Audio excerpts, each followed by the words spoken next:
episode 15. Welcome. We did take a week off. Why?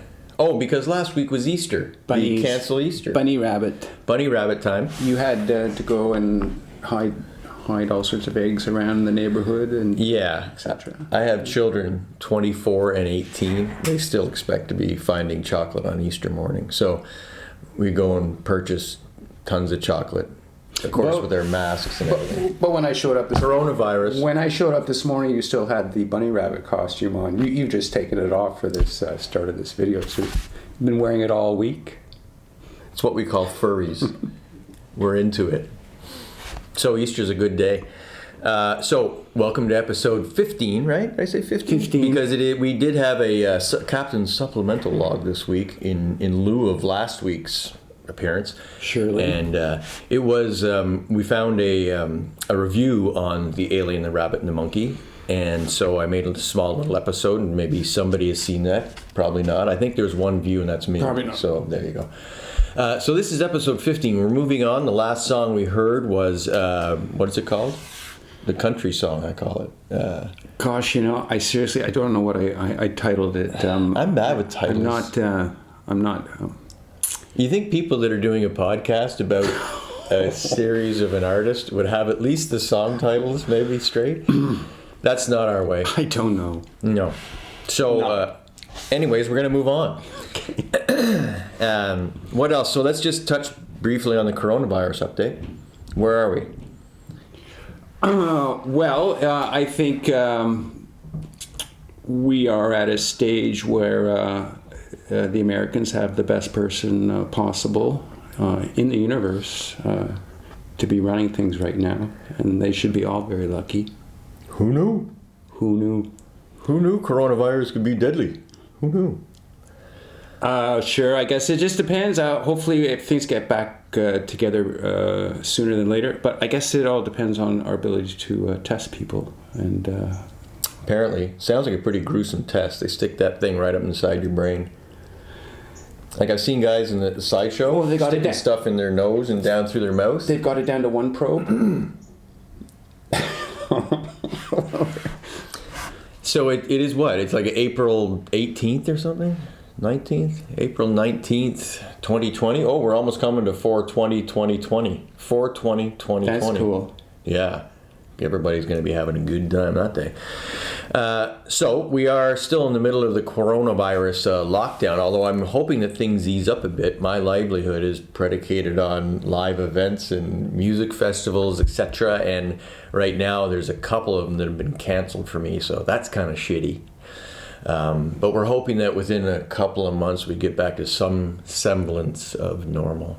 For sure. Who knows? Who knew? Who knew?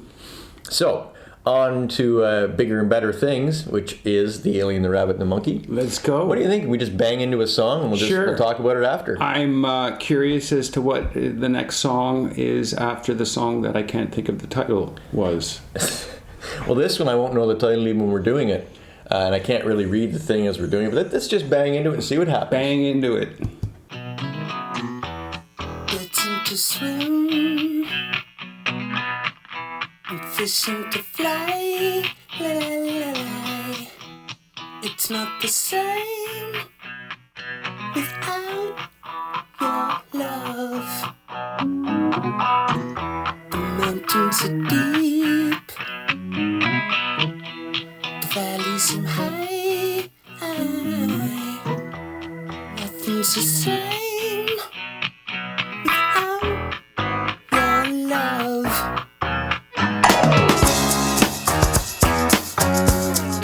Everything varies.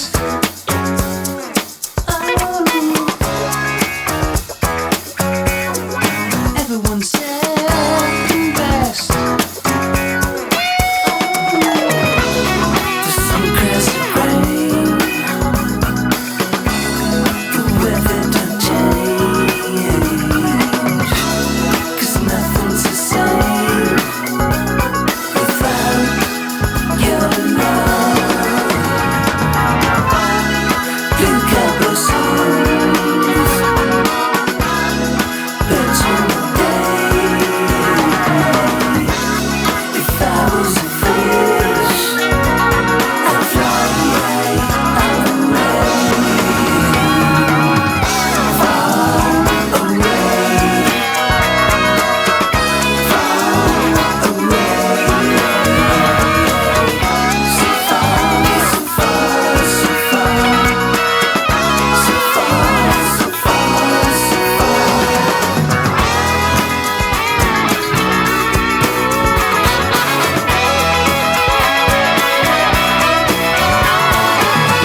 Wow, I hardly remember that song at all. That's phenomenal. Like the groove and the feel in that. Where did it come from? Give me some thoughts. Interesting. I hardly remember. I remember a lot of this album. I don't remember much of that song specifically. I think it was. Sounds to me like I had a bit of a. If I look at the lyrics, it sounds to me like I just had some very sort of simple lyrics, and very sort of Byronic. Tag at the end, if I was a fish, I'd fly away, far away, so far. So it's just a simple tome about missing something. But I enjoyed listening to it. I think there's a few changes in the chord structure. I can hear myself just sort of moving up. It sounds like I moved up a key, or I moved myself back into where I was. But it was interesting. There's a horn section. Somebody played bass. Wah-wah guitar has John and Byron written. So the wah-wah guitar, I have no doubt. One guy playing, one guy pushing. One guy was playing and one guy was pushing the pedal. We did that a few times. Yeah, absolutely. So, one guy was pushing, one guy was actually playing the thing. Which, I think with a little bit of practice, it doesn't sound like it'd be too tough to do it on your own. But it's funny because we would always do those kind of tricks because it would make it just a little more, weird. I don't know. Yeah, it's hard to know. I see that there's some organ and harmonica. I don't understand what the credit is. Mouth organ, harmonica Lewinsky, harmonica Lewinsky, Monica Lewinsky. And it's just because I know the way you guys think. Mouth organ is harmonica Lewinsky. Please address your Me Too comments to Byron Edwards, care of Loserville, Ottawa. I'm embarrassed. That's awful. It's funny how, like all the music I love, it's just the way I am. I don't attach as much importance to lyrics. I love the melody, like thinking of the voice as an instrument. I don't personally think a lot about the words until I read them, like now, and I go, oh, that's fucking great. I love the everything is Dali-esque, everyone is second best, just the way it's sung, like your choice in the delivery there is really, really cool. But for me, the music, the way it has such a cool hippie kind of vibe. I love it. You just pointed that out. I missed that. And what a wonderful little line. Everything is Dali-esque. Everyone is second best. The sun cries like rain and the weather don't change because nothing's the same without your love. Nice. Yeah, so it's nice.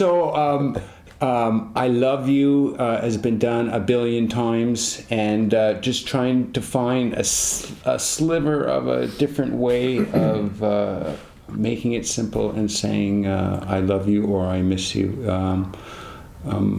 And so that's 30 years ago. So you mentioned it's writing a pop song and loving somebody. As far as using the English language and stuff like that.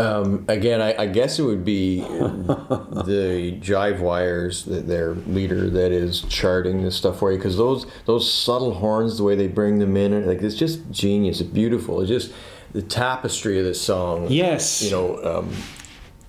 Musically is really well done. Yes, the Jive Wires. I think I did that song in mind as well. With the Jive Wires, it sounds like that's Bob on drums for sure. Bob Bangs on drums. Yeah, for anybody out there, whenever you see these, instrumentation lineups, as far as I'm concerned, when you don't see a drummer noted, when you don't see other instruments, it's usually Bob Bangs drums, and then it's Byron or John playing all the other instruments that are not credited here. I don't seem to be doing much on this album. No, you really didn't do anything. No, a lot of people are playing the instruments. I seem to have played some MIDI keyboards, I think. Well, tell me how that's different than any other popular album. No, it's true. And like you said, especially myself, very limited musical means. When I was working the project studio, That was my worst hate. Was I do these things for people, and it was okay, but I could hear myself on every instrument. It was just lame. So you need to draw in, outside talent, and these guys are great. I can't say enough about Derek Jeffries, his inventive lines and great tones. Yeah, I agree with you about bringing in outside talent. I do think this album, though. But at the end of the day, I mean, having all these people play on it was a great experience as well. As far as sort of my creative sort of mode and stuff like that, I think like the next album, I sort of did more of it myself, just because. So I think this is a reaction, and I was very fortunate and privileged to be able to have all these guys play on it. But it was reaction to the previous album, which was just you and I. And so this was these people are sort of floating in the orbit, and so I can sort of hack my way through bass, hack my way through guitar, hack my way through all the instruments. But when these guys are floating around, you're sort of thinking, Well, it's funny how guys like this, that really good players, they give you different options, and you go, "Wow, I didn't even think of that." Yeah, that's great. Yeah. In the way that sometimes, as non-readers, you throw your music into a sequencer, and it pumps out the notation. You go, "Oh, I wrote that." It is cool to look. Because great players, that's the drawback to guys that don't write so much. You have a knack for it. Great writers have a knack for it. But a guy like me who doesn't understand theory in and out can't understand what certain notes will do to the flavor of music. I'll bump across them by accident, and then I'll use them, but if I knew them ahead of time, it would be so much quicker. That's what these pros give you. They do, and it's interesting coming to them and using their talent. I don't believe all these guys could read well or stuff, but each guy. To me, you knew that they were talented in their instrument of choice, but you wanted sort of once you had them in the studio, you could either write out what you want them to play, or you try and give them the space to do their thing and enjoy doing it. And so it's a very sort of people. You're working with them, and you're trying to throw a couple adjectives out, what you're looking for and stuff like that, and you're trying to make it as mostly enjoyable for them and to get their stuff out. So yeah, it was. They would inevitably set you up on these tangents or roads that you wouldn't have thought of otherwise, and so that was very inspiring to be inspired off of other people. Yeah, I'm sure as a writer, it's good to hear people offering different takes on things, because not even just for the song you're working on, I would know you would take these little nuggets of something you've heard, the way they play a line over a chord structure, and you go, whoa, that's cool. Put that in your back pocket and develop it into something else. Yes, it was, again, it was like going to the chocolate factory and being stuck at Willy Wonka's place, and you can't get out. It was all there to be eaten. And yeah, it was kind of like, I've always likened it to the drug dealer, Sure. Whatever you wanted, it's here, baby. Sure, and it was It costs you some of your soul. It would cost you some of your soul, but it was in vast supply, and happy to indulge. I was a quivering addict. Coming out the other side, really happy that you did it, because like a lot of great art, it takes a lot out of the artist, I'm sure. I was happy to get a CD at the end. It was a pretty big day personally for me, and I didn't tell anybody, but just to sort of get it all wrapped up and have a CD was a pretty a big experience. Although I couldn't listen to it at the end, just because it was hard to get it all wrapped up. But it felt good. So 30 years later, I'm listening to it now, and I'm sort of enjoying. I'm indulging in my sort of craziness, which I enjoy. So it's very Byronic. So, do certain phrases, lyrics, whatever, bring back emotions that maybe you were going through at the time, going, oh yeah, it's always bad, right? Ooh. No, so I think there's a part of my sort of psyche, and it's easy place to go to. I think it's a good writing trope. a sense of longing or a sense of wanting to connect with somebody has always been there with me. A sense of loss, maybe through my father and stuff like that way back then. So it's easy sort of trope.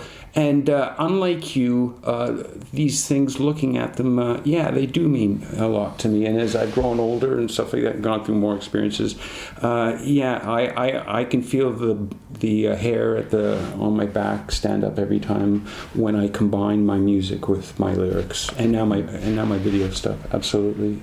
Well, because you're not... It's a very personal thing. Yeah, I'm saying you're not a direct lyric writer. I walked down the street, I bumped into this person, No. I did this.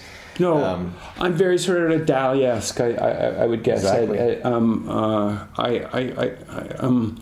I think that sort of strawberry fields where nothing is real and nothing to get hung about. It is there, but it isn't there. Nothing to get hung about. This is what, from my perspective, is I don't get hung up on your lyrics because to me, they mean more to me as a musician the way they break up the song. And that's why I think the words you choose are brilliant, in this Dali-esque, the way you sing it. Because sometimes I always say when I'm listening to an album, I look at the lyrics ahead of time and you're going, how are they going to sing that? It seems awkward. Everything is Dali-esque. How the hell do you sing that? But when you listen to it, you go, oh, yeah. Okay. Yeah. It is, there's a sort of a fun iambic pentameter to it all. Absolutely. There's a joyful, as I would say in one of the songs coming up, a sort of a aerial arabesque to my lyrics. That's in the words? There's a song coming up that's got that phrase, aerial arabesque. Arabesque being a dance. So it was actually the song, my favorite song on the album, called Graham Flying, which is coming up. And the aerial arabesque of the plains in the night. Huh. Well, and tell me if I'm wrong, but our local rock station, Shea, where you had your Shea success early on, they actually picked one song up off this album back in the days when you could actually get a song on the radio. I didn't know. This is the one they picked. Did they? And when I listen to it, I go, yeah, it's a perfect, what is it, 3 minutes or something? 3-minute pop song. And you don't go into the Byron King at the end. I mean, it's a hanging, it's like a sus ending, but that's cool. I did not know that. That's cool. I should start my song with the other way I ended it. You probably have. That sounds, so that sounds like that Bugs Bunny part. Yeah, the Tasmanian Devil. Yeah, right. He goes. Dun, dun, dun, dun, dun, so that's where it all comes from. It's all Bugs Bunny. It's musical Bugs Bunny. Well, I think a lot of us, if it weren't for Bugs Bunny and Looney Tunes, we would have less of a classical music appreciation. Oh, absolutely. I mean, listening to the Barber of Seville and stuff like that. Come into my shop, let me cut your mop. Yeah, it's all Bugs Bunny, and so it should, and it's a great sort of way to grab. We talked about Peter and the Wolves today. I had a record. My father, he had a weird taste in music. Go figure. But he used to buy Hanna-Barbera records where they would have like Yogi Bear and stuff, like narrating part of it, and they just go from song to song. Like it had, the Indian love song, "Little White Dove." Oh. It was, what the hell was that old country guy's name? Everybody's yelling at me on the internet now. It's this guy. I forget, but those old bizarre records and musical things, like they're the kind of things that influenced us in that way, I was just reading an article from the New York Times last week on Weird Al Yankovic, and he did sort of comedy records. And so previous to him were other guys like, what was the guy? Last name was Sherman. And the other guy, hello mother, hello father, all my friends at Camp Granada, da, ba, da. So they do these comedy albums and stuff like that, with the music sort of backing them and stuff like that. And sort of Al sort of takes on those traditions. I don't know. Should I search for him? I don't even care at this point. What are we searching for? Who that guy is? Hello mother, because now I need to know. It's M-U-D-D. You've heard that song. Yeah. I'm just like, who the hell is that dude? This one. Well, somebody play Alan Sherman. Right, Alan Sherman. So he would do those comedy records. Ratfink as the B-side. Ratfink, was that from like the car art? Anyways, boy, that was pretty crazy. That was shitty. All right, so what do you think? Next, I think we should peanut butter sandwich, and Just saying, don't forget the John Cook series. just saying. Just saying. There you go. Here's a little plug, John. And as well, John Cook is also doing a Parthenon Films Blabbercast. It's a series that I think everybody should tune into and check. And I always forget how to spell Parthenon Films, so maybe I'll put a link in the description below to John's series, because I think it's pretty interesting. Inside the mind of John Cook. Okay, see you on part 2.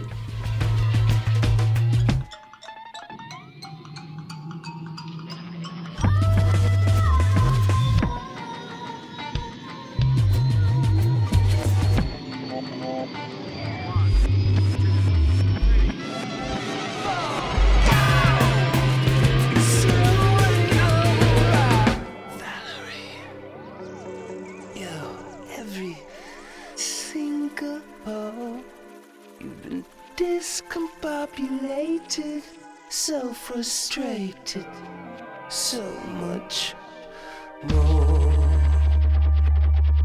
So it's so over.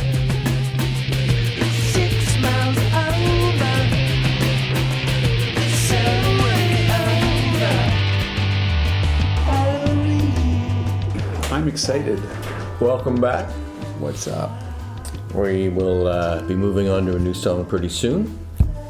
But just a couple things before that. I was telling Byron this week that I was pretty involved in re-listening to some older songs, and one was XTC's Mayor of Simpleton.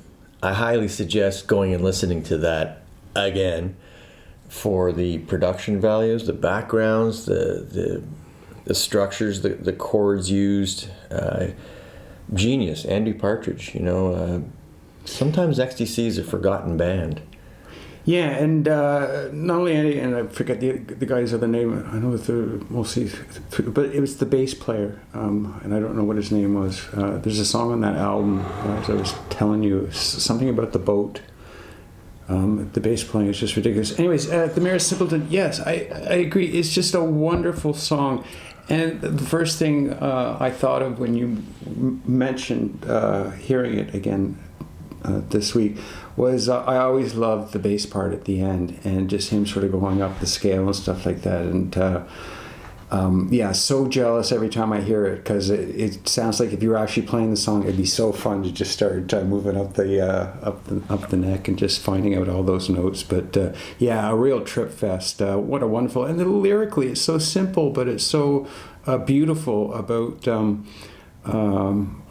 I may not be like good at math and stuff like that, but I do know how much I love you and stuff like that. Yeah, it always comes down to, and you boil it down to that nice, simple "I love you" thing. Yeah. His start times on some of the backgrounds are interesting, because you always want to start on the one or some natural beat, and he'll always wait and then skip and then start something, and the way it interweaves, it's so smart. Yeah, it's a wonderful song done by a wonderful band, and it was a band that I certainly enjoyed listening to for all the albums that they did, like Apple Venus and stuff like that. Those are CDs that are in my collection for sure. Wonderful writers. So there was that band was a big sort of I always enjoyed listening to their albums, and there was another band out there from Britain called The Squeeze.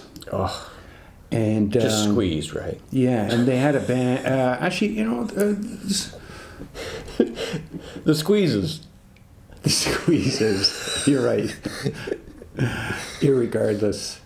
Ridiculous. So the Squeeze was a great British band, and they had an album called Argy Bargy. And they were a similar band, sort of a pop, very sort of sophisticated, musically pop. band.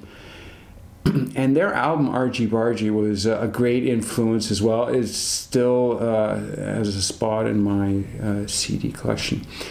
But lucky enough, I always remember seeing them live in Ottawa. And so this XTC? we saw Squeeze. Oh, Squeeze, and sorry. this was after they had done Argy Bargy, so like they were a super big band. So there was a theater downtown on Rideau Street in Ottawa. I think it was the Capitol Theater. It was on Rideau Street. And the thing about it was that they would play, the Squeeze would play at midnight after all the movies had played. And then, I remember they had a midnight show. It was in the middle of the 80s. And I remember showing up, and all my buddies were there, but it was practically empty. Like nobody showed up. There was something about the timing, and it was so late probably. I remember there being like a lot of empty places. And even my friend next to me fell asleep because it was so late, because we had been obviously partying all night and stuff like that. And by midnight, I mean, you're either going for your next for the next round, or you're falling. But we saw the Squeeze live. I remember I was about 8-10 rows from the front, and we watched the Squeeze, and we watched them do their set. And, The Squeeze. Yeah, The Squeeze. Okay, Squeeze. There was hardly anybody there, but a magical band. So they were another band, sort of those two bands I always consider just very bands. I listened to their albums, and I didn't listen to a lot of stuff in the 80s and 70s, but if I did, it would be stuff like that. Yeah, I kind of put those two bands with I was saying earlier, Joe Jackson, Nick Lowe, even, really smart writers that don't just use 1-4-5 straight up minor major. Like they're really finding some interesting passing chords and ways to do things. Elvis Costello, a lot of smart writers in that era. Yeah, absolutely. A sort of a sophistication, just sort of little songwriting tricks and stuff like that. And yeah, it's always very sort of like fun to hear it done like that. But yeah, interesting to me that again, a lot of the stuff that were influential was British, and I don't know why. I mean, I don't know whether. Do you think being from Britain had anything to do with the fact that? Me personally, no, because I never really got the Who.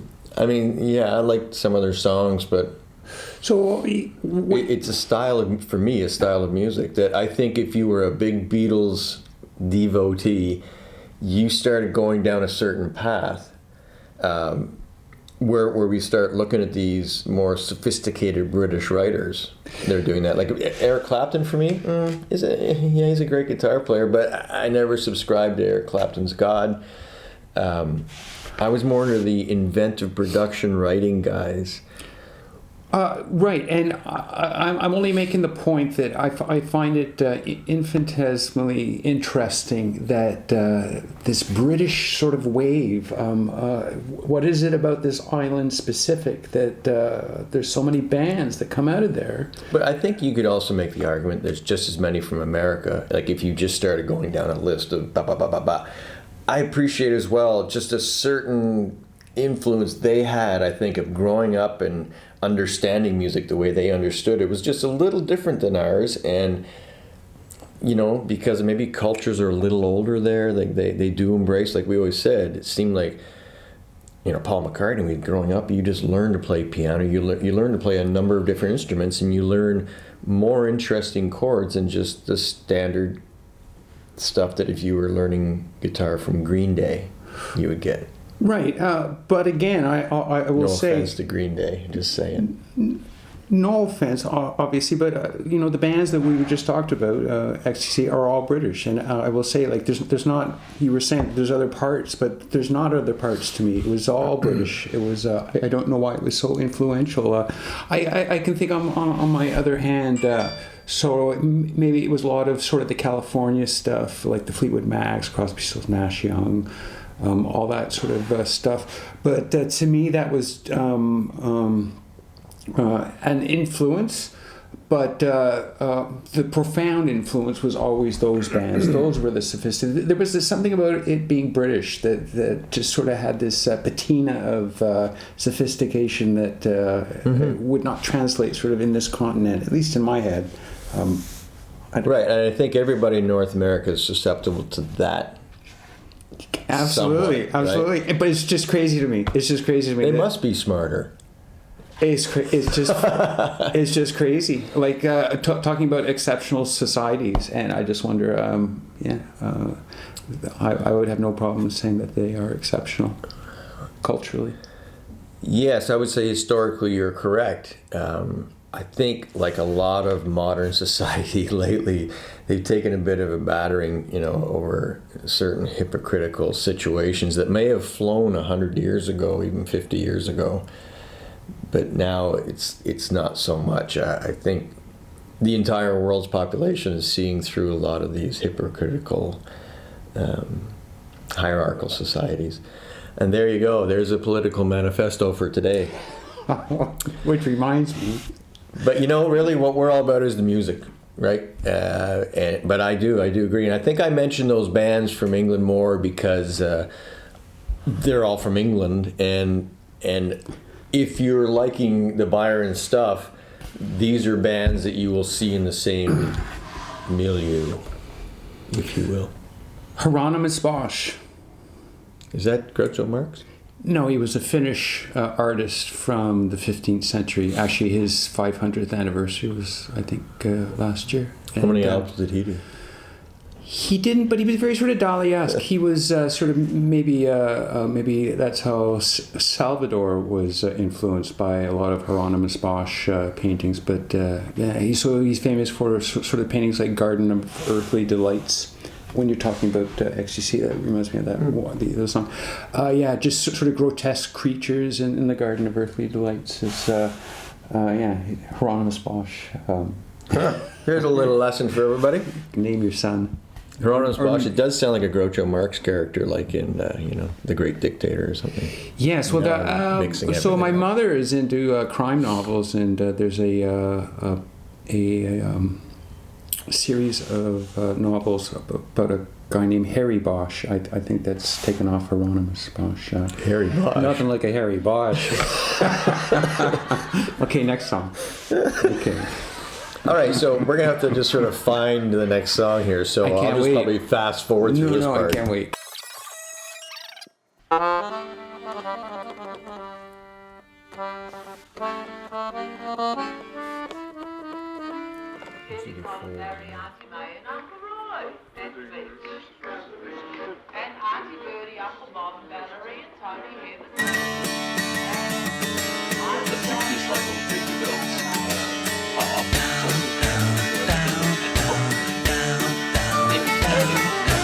On a boat, adrift, without a rudder. East is north, I think.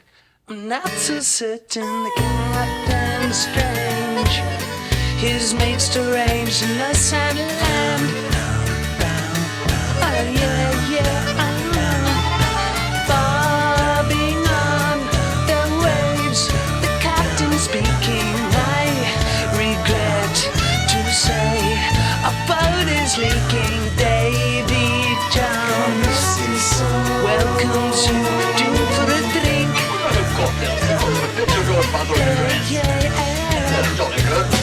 And the water rushes in as I let out. There is no better time to learn to sing. I'll swim. Stroke. Old and challenging fast, and let the band play near. My God, to me, this was a lifeboat. And the water rushes in as I let out. There is no better time to learn to sing. I'll swim. Stroke.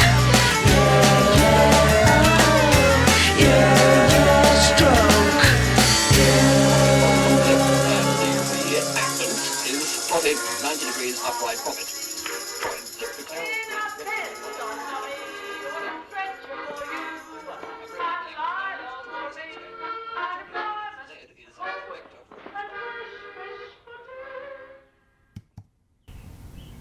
Cool. I was hearing birds whistle after I stopped. I thought, what the heck? That was part of your song. Isn't that weird? Okay, so there you go. Sink or swim. Sink or swim. Give us your initial thoughts right away. Well, that was wonderful. So I do remember that everything on this song was all recorded live. I don't think there's any MIDI, anything on there. All the effects are done live. There's a lot of Ace being sort of British. Oh. Mm-hmm. There's water effects. So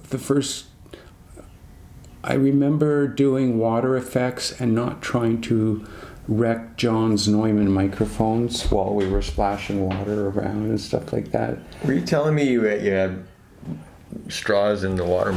Probably. Yeah. So the chorus is and the water rushes in as I bail out. So I think we're throwing water around and stuff like that. So I remember there's probably a thing like that would probably take an afternoon without wrecking John's expensive microphones, which he felt. And so if we did water, there's no doubt we had sort of a 3 microphones and a room microphone and 2 other stereo pickup microphones to pick up the other stereo microphones. One aqua microphone and in the an water. Aqua microphone, right, and one microphone outside the studio, in the other house, right, and then we would on a satellite. Yeah, and then we would record it 4 or 5 times, and then we would bounce it back and forth, throw it all away, and throwing do it it all again tomorrow. around, yeah, and then put it into sound design, reverse it, and then throw it back again. Very much a circus piece. So it's got an accordion in it. So it's I remember doing the acoustic guitars. I remember playing the acoustic guitar. So that was John's beautiful big Martin. He had a big beautiful Martin acoustic guitar. I have an old Guild that my mother bought me a big sort of acoustic jumbo. Yeah, it's a big jumbo, and so orchestra model. Yeah, so I probably that sounds for me like chunking along, but having Johnny Frigo for sure was so that sort of gives it that sort of provincial sort of feel, that sort of nautical sort of feel and stuff like that. Well, quickly to interject, this is one as well that. D to D minor shape you play. You were doing that through the end of Bite Down Hard, and I remember that as a motif heavily figuring in for a couple of months in your psyche. Yeah, just a little chord thing I found, and I used it on a few things for sure. It just moving up a tone to a ninth. With D to E ninth or whatever like that, but just sort of in the D position and just moving from the A to the G sharp or A flat, whichever way you want to put it. So that was sort of a big thing, and it was always sort of playing the bass against. But so thinking of things while I'm doing this, I do remember when John mixed this. And this was certainly a song that John had the old Neve board up and stuff like that, and he did it with candles. And it was very dark, and it was sort of nice in the studio. And these sounds that I'm listening to sound very, very nice. They were recorded well. All the acoustic guitars sound like they were recorded well in a beautiful studio. And I mean. As far as the audio, the sound of the instruments, it sounds wonderful. A lot of it's, I forget what type of, he had, so John sort of in his studio had sort of a bit of old, like a bit of borrowed and a bit of new stuff floating around. And he sort of used combinations of that. It sounds wonderful.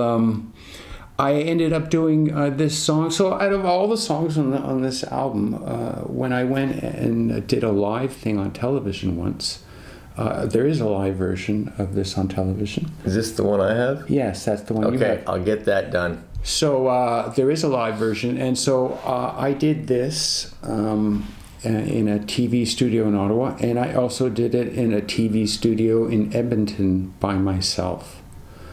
And why I did this song out of all those other songs, I have no clue, but this was the song I picked. I wonder if it was more... It was easy you to felt sing. comfortable playing it, like I know... Yes, a lot of times I write stuff that I can't play. So I hear you. so this was comfortable to play. So, and by saying I can't play what I write, in the moment when I'm sort of trying to record it, I sort of learn it enough so I can go and record it and stuff like that. But it doesn't hang around in my head or in my hands very long. So No, I hear you. Sometimes trying to get together with your friends and play the songs you used to play where you're in different bands. I know I did the track. I can't recollect it at this particular moment. Absolutely. So I'm again looking at the lyrics over here. So there's something taken from the Titanic. So the last song they played was "Near My God to Thee." So I definitely can remember myself actually having to go to a library and find out the last song that the Titanic. So there was no such thing as the Google machine or anything like that back then. So I definitely remember a trip to the library to find out. And Titanic wasn't made. I mean, you couldn't go to any pop culture. It was basically something in an encyclopedia. Yeah, that's where you got your information from. So you had to go to the library. So I definitely remember. Going to the library was no big deal. I always enjoyed it, and so I definitely know I went there and stuff like that. So.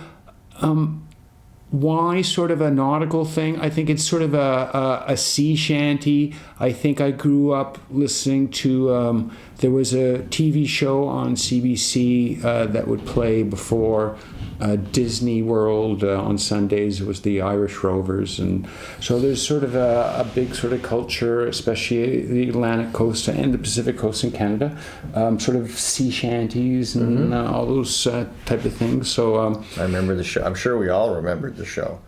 It was either Lawrence Welk or the Irish Rovers. Yes, and they even had some... the old lady and the old man, they did Charlie and they danced. No. Charlie and Meg? No, absolutely. There was even something on CBC that would play, and it was, they would play choral. They have these choral singers. I think Anne Murray was on it and stuff like that. It was always sort of traditional stuff because there was only like 3 channels back then. So, you'd be hearing a lot of those songs. So I think for sure that was an easy attempt at writing something that we could throw on effects and stuff like that. It was just a fun song to do and simple. And looking down, like I know fiddle, you'll see Louis Schreier. That was part of triplets. The Schreier triplets. Oh, the fiddle player. Yeah, absolutely. Genius fiddle players, as you can hear in that track. They're all equally great. You can see here, when I talk about Byron having a relationship with the engineer at the time, Tracy Holmes, she played clarinet in this. Yeah, she was a / musician, and she was a clarinet player. She had grown up, absolutely. A clarinet is, you don't hear much in pop music these days, but it's certainly a beautiful instrument. Well, yeah, I know your love of oboe and reed instruments. It'd be great that Tracy came along and was a clarinetist? Yes, well, it was also sort of all that sort of stage band stuff from, Benny Goodman and stuff like that, 30s, and that sort of tootie stuff from the 20s, stuff like that. It's true. I'm not allowed to touch you. Oh, I'm sorry. All that tootie stuff. The Benny Goodman story was on the Silver Screen channel. I watched a bit of it. It was funny how I just watched the beginning when he was picking his instruments, and they said, "Well, they're all taken here, Benny, but this one." What is this? And sort of one of my favorite all-time sort of orchestral pieces was the Gershwin's Rhapsody in Blue, and they have that opening sort of clarinet ascending,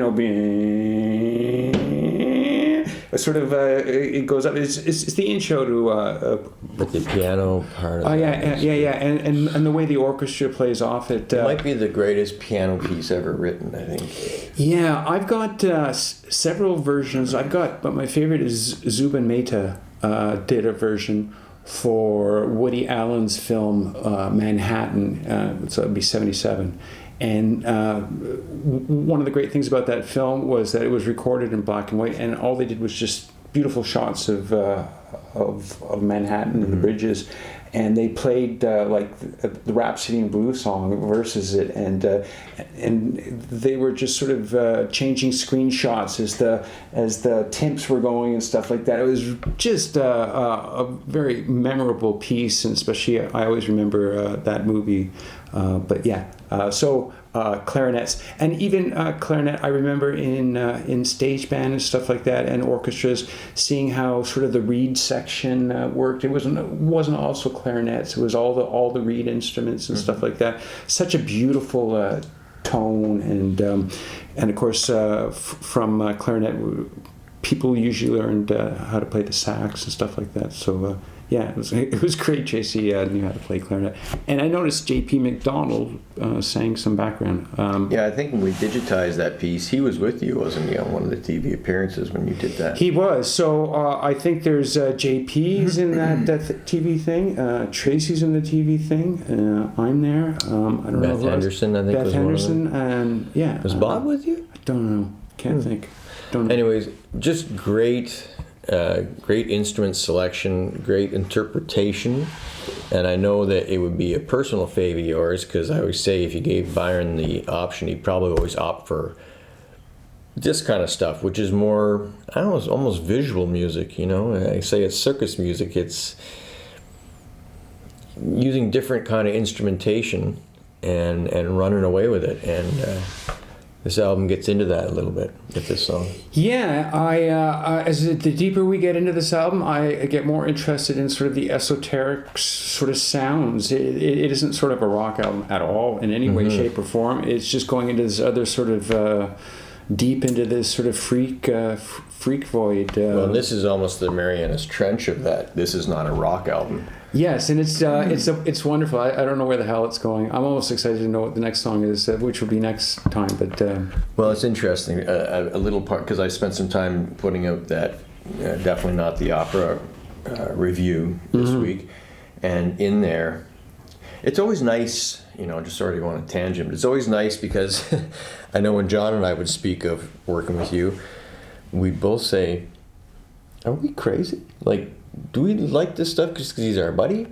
Or is it as good as we think it is, you know?" And then it's nice to hear a sort of separate, completely independent, panel listening to it going, I don't know what to say. It's genius. It's crazy.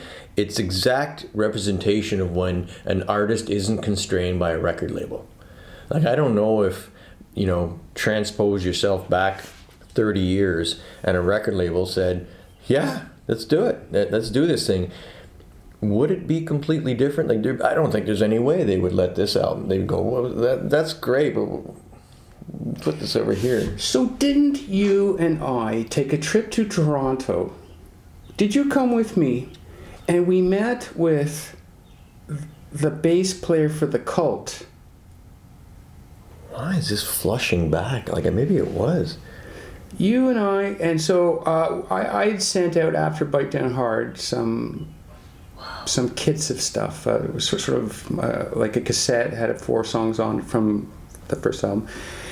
And at some point, I got some responses. Now, this was all sort of pre-internet, so you don't know where this stuff is coming from. Because I think I remember I did go with you, and we went to one house. It was almost like somebody's living in the basement of some mom's. This has all come rushing back. I'm sorry, I've forgotten about this. But the bass player for The Cult, the band The Cult, we met him. And he said, he had the same sort of reaction. He said, have you got $50?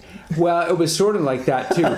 But, however, I think he was intrigued with the craziness of Bite Down Hard, or he had the same sort of reaction to sort of that thing. You don't remember the trip at all? It's sort of vague. It will come back to you at some point. Yeah, like just by you saying this, I remember us visiting some guy in his kind of sub-basement, and he was a somebody in music. But that was a crazy time for me and us and all of us anyway. Yeah. But we went together. A lot of stuff was happening, and so that was kind of bizarre, but I'm just starting to recollect that. Cool. There's a lot of things in my life, though, that my friends bring up. I'm sure it happens to everybody. that you go, really? Oh, yeah. Well, evidenced by my dad's Quality Stories channel. There's a lot of things I put on there because I know I'll forget about them eventually. I thought, well, now they're on video. Kind of like this. But when we're old and dementia-laden in the hospital, we'll be able to watch and go, really? That's us? Stupid. Anyway, so... Okay. This one, do you remember the time? Like, was this right in the middle of things? Or because I noticed when I'm looking through your diary, the skeleton of songs seem to be dropped in, and then you're working on the stuff here and there, going, oh, I got a part for this, and you're kind of dropping stuff in after a while. Patchwork almost. Yeah. When I know that my experience with you originally was more you're on this song and you're just working on that and it'll be mixed later. Yeah, but I think I was very well aware of sort of the passing of people in there and stuff like that, and sort of be open to the fact that you can't get everybody when you want, and so you have to be open to sort of when. And the beauty of having digital copies now of your stuff, where you can call it up and you're not deteriorating, other than the digital information on the tape. Yes, absolutely. So technology also allowed us to sort of take our time because previous to that, on recording analog, it's a very linear thing. So you don't, when you're toward the end of a song, you're toward the end of a song as far as the tape is concerned. Mm-hmm. So as far as technology is concerned, you had a lot more room to sort of shuffle the deck if you wanted to, for better or for worse. So. Okay. Well, I thought this was good. I'm very happy that I just sort of unlocked some sort of long ago sort of little trip that we had taken to go see the bass player for the Cult. Yeah, I think that's still mumbling around in my mind going, there is some so weird. There is a little bell going off, some vague bell. Yeah, I'm just thinking, like, would we not have visited anybody else there? Was it one guy? I think one trip? I think it was, and I think I did the other trip with my friend Scott when I went to see Jack Richardson, because it was our... That's the one I would have liked to It was our manager that took us up to go see Jack Richardson. Yeah, well, Jack Richardson and Bob Ezrin worked with Alice Cooper on so many of those great records that I loved. And, you know, when we're talking about those great artists earlier, the British great artists... Funny enough, I loved Alice Cooper for the exact same reason, in that it was really smartly done rock. Yeah, they may not have used as sophisticated chords. Yeah, I think so. But for me, the high point of that whole thing was the Alice Cooper records. You know, like what was it, Killer through, or even Pretty's for You, right through to Muscle of Love, That's almost up with the Beatles for me. I know it's speaking out of turn. You don't have to apologize. Jack Richardson, Bob Ezrin, genius writers, players. They also taught a couple of friends of mine at Fanshawe College, and Jay Rustin. Jay's down in L.A. mixing now. Yeah, there are some sort of bands that sort of float through your sort of field that always are interesting. So I think of other bands. So I think in the early 70s and stuff like that, Bee Gees. I always think of the song Jive Talking. Jive Talking was a big thing I remember on the radio, and I think I love their sort of vocal production and stuff like that, especially some of that earlier stuff. I Started a Joke and stuff like that, or Lonely Days, Lonely Nights, stuff like that. I always enjoyed that type of stuff. Who was some, and of course a lot of the stuff in the 70s, sort of the Stevie Wonders and stuff like that, were sort of big and stuff like that. Mm. So like Alice Cooper, like, was there any other stuff? Like, were you a big fan when you were growing up listening to sort of, so in Ottawa there were two AM stations. This was before FM, so this was before Shay came on board. When did Shay come on board? 76, 75, something like that? I wasn't in Ottawa until 83. So how many AM stations were you guys locked into growing up? Did you have one? One? Yeah, okay. So it was a very sort of limited sort of palette. And I really didn't listen to radio growing up. Did your household have radio on? Oh, yeah. My parents loved the news. So it was always on. It was AM. But was that the same station that played all the hits and stuff like that, Yeah. all the music and stuff? Would they have it in the house on all the day and sort of as the background and stuff like that? No. Okay. We if it was news you were listening for, great, you could go listen to that. But we pretty well moved into it. We had a big living room with a big old stereo console. Well, it wasn't stereo, a console, a record player, big speaker in the middle behind the grill. Because I cut it open to see what the hell's in there. But and we just have the same 20 albums that we play over and over. My favorite of all time, Abbey Road.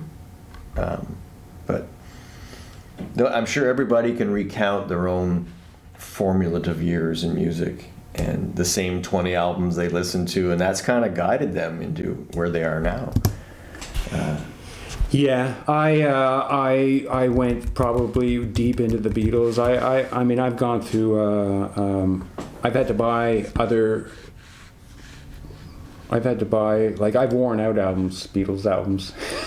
If I wore them out, I would probably just keep playing them. I wore out some that I had to go get and buy a new one and stuff. I mean, like that. as in maybe I did wear them out and I didn't know any different. It's funny how there's certain skips you would have in your album that you got to know, and then when you later heard a version of the song that didn't have the skip, it was like so weird. Well, it was. I was really particular and specific about wanting to use. Luckily enough, down in my basement, as I was saying, my father had a wonderful sound system, beautiful set of tannoy speakers, and I always had good headphones. So I always loved listening to the Beatles because I always considered their recordings well done. So there's nothing like listening to a song coming out of the tannoys just perfectly and stuff like that. So yeah. So after a while, all that it was bothering me. I'd go get another album and stuff like that. You know, it's funny, those early, hard left and hard right stuff. I wasn't such a fan, I don't know why. I always wanted to hear it as like given to me almost like just not super hard, Sure, and that's that's the interesting thing, especially about early Beatles and a lot of the albums for '68 and something. You can get in all these arguments about stereo and how real that is and how fake that is. But a lot of the Beatle albums were these guys did it in mono. The albums were meant to be released in mono. Sgt. Pepper is a mono album, and even for our stereos, have you ever listened to Pepper in mono? Yeah, at home we used to. Yeah, well, we had one big speaker on that. That's stereo. the way those guys mixed it. So I got to know the songs right. So as given to me. right. So you hear those hard right and left. So like they stuck 100 instruments. So they had 4 tracks where they're just smoking 100 things come up into your left. I always remember Blue Jay Way off Magic Mystery Tour. That sounded like in stereo. That sounded like 1,000 instruments just come. It was like the Druids, it was Stonehenge coming down. The sound just go boom like that. So it's very interesting. I have not experienced a lot of the albums in mono. I totally get that they recorded it and they're specific that they want their people to listen to it in mono. But I listened to a ton of stuff on my headphones down in my basement, and also when the Walkman came out, I re-listened to all the Beatle albums on my cassette on headphones, and I love the stereo. I just was gaga over stereo. So yeah, I was listening to stereo mixes, but yeah, those guys never meant all that stuff to be. But I love that sort of that monolithic where everything's not sort of nicely spread out. I like that sort of technology that's where one thing just sort of clunks in and stuff like that. That's a charm. That's the charm I like about this and stuff. Well, I think anybody who's listening to the album is going to see that you're obviously slightly obsessed with stereo field effects and all.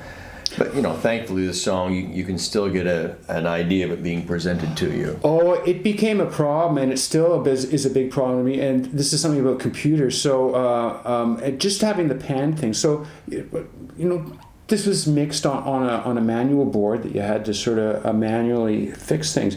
But now on a computer, so on a computer, you can put in a computer your left-right moves and stuff like that. Mm-hmm. So I got heavily into, I loved all that trippy stuff, left-right stuff. So I would actually spend days taking a guitar solo and ripping it apart, and so the guy might be doing 16th notes, and so it'd be all sort of left, right. Although I've learned that you don't have to sort of splice it all and put it left, right. You can actually sort of trigger using other tools. However, I was so stupid. Or you just copy the thing, slightly offset it. Well, I was so stupid back then. Because I would physically could see the notes, so I would physically want to see them separated, and I could cut them all, and I would assign one whole track right, one whole track left, and I think, oh, this is going to be so cool in your headphones when you're you're listening to it and stuff like it. But that's what it becomes. But so you do that. But then I would get into this is how just completely unhinged I was back then. But it's not only guitar I do that. I would do that to all the back tracks. So then if you put the headphones on, and they're all doing this at the same time. They're all sort of going back and forth, drums like that. And then, if there's such a thing as sort of an epileptic fit for your ears, if you listen to things band sound, it's not good, and it would just I'd spend days for something that just did not work out. Right, and even to go all the way back to Bite Down Hard, that was even more rudimentary, and we had that Studio Master, whatever it was, 16 by 8 by 4 or whatever the hell it was, but you would have to, all the faders up and down, no flying faders, no automation. You're doing this, you're changing EQ, and then whenever you had a second, I know you would grab the pan buttons and just start doing this on a track. Well, this is what it is. Thank you. Schlitzy at the controls. That's the power. That's you know what I watched? You Yeah, love this. The other night, Chris and I, we were trying to coronavirus, finding games to play, like Scrabble and shit. But we just put on, like, YouTube videos in the background. There was one, it was a video about if you're in a 747 and the pilots are out, can you land it? And I'm telling you what, I can do it. Yeah. I want to do it so I can walk out of there and go, that just happened. Because the plane does a lot of it, but it's just freaky to see him going through things. And I love when he goes, now this is the important part. I go, No, but it's funny if you're doing and you go, that just happened, and you walk out, but there's no bridge, and you just fall down and die. It's just a burning mass inside your door. That just happened. That would be funny. But right now, I'm trying to remember how many steps do I remember? Because for the first 3 or 4 steps, you go, got it. Then he starts going into things, and you're going, wait, could you go over that again, bud? So I thought, I'm just going to download this video to my phone. So in that emergency, I could go over it on the plane and be like a hero. I could walk up and say, I got this. Well, I must say those plane manufacturers, Boeing and Airbus, if they come back, if we're going to actually have a plane industry, my God, reading the stuff about Boeing, especially after their, but supposedly so they're talking about the future, about having a pilotless plane, that the planes can actually land themselves. Now, and they're serious about this. Well, I know, but I think I trust a computer more than I trust a person. Sure, but I just watched a few... I'm not sorry, people. I like people. I do. I just watched a few weeks ago a plane spotting channel called Big Jet TV, and there was Hurricane something and the guy's out at Heathrow Airport, and he's watching the planes come down, and I'm telling you, half the planes that came in were doing they had to they'd be coming in for landing, and they'd have to go around. Yeah. Because they'd be getting all those... They're like drifting. and all the wind shear and stuff like that at the last second and stuff like that. And so all these decisions having to be made, and you could see the planes. Like, it'd be like a Airbus 380 coming in on a 45-degree angle. You're going, like, what the hell? You see the wings going like that. And I don't get... worse or better? Well, landing in a hurricane and that plane is pilotless, and watching what I just watched 3 weeks ago or 4 weeks ago, these guys making these... You need a human being. Like, what is up with that? Well, why can't you put a person in there, well, they do it now. Let the plane do most of it. Yeah, but however... So are they so cheap they don't want to put a person? Is that why? Because they're cheap? I don't know you would think so. I don't know the enough to comment on it. Well, it's funny because in the next episode, I believe we'll be coming into a song that is one of his personal Is it? It's ground flying. Yes, and it's the ground flying is a euphemism or another term for when you go to the airports and you stand outside the fence and Plane lay spotting, down, yeah. and you watch the planes come right over your head and you go, whoa. Yeah, and it's got that wonderful line, how does it feel to fly when you're on the ground? I love that. Did you ever see the video of like St. Martin's or whatever it is? When Yes, the plane all comes the over time. the beach like 50 Yeah. feet? Oh, That's exactly what it used to be like. Not that there was any beach, but it was that type of experience for sure. And you could line up your car right straight with the lights and watch them come in. Yeah. But yeah, I did a song called Ground Flying. It was it's a great place. Too bad you can't go there anymore. But we will talk about it next week. I look forward to it. I look forward to listening to it. Arrivederci. Bye bye.